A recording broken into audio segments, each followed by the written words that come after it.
ဂျာကအချိန်အတိုင်းတာတစ်ခုတည်းဟုတ်တယ်ဓာတ်ရိုက်မဆက်သွင်းနိုင်ခင်မှာဂျာကန်လို့တယ်ယေရှုတရားမရောက်ခင်မှာ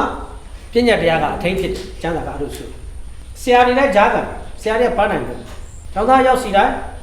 ဖျားစကားမကြားတဲ့ခင်မှာဖျားနဲ့မတော်လာတဲ့ခင်မှာဖျားစကားကြားတတ်အောင်ဖျားနဲ့တော်လာတတ်အောင်ကျွန်တော်ကသင်ကြားပေးရကျုံနဲ့တော်လာဘူးမဟုတ်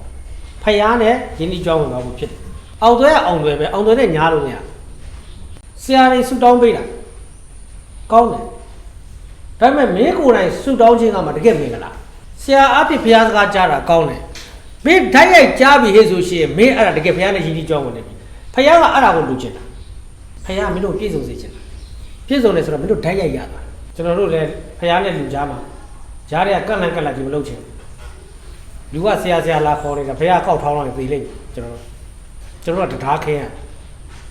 အဲ့တော့တရားကောက်ထောင်းပြီးတရားလုံးထားလို့မရဘူး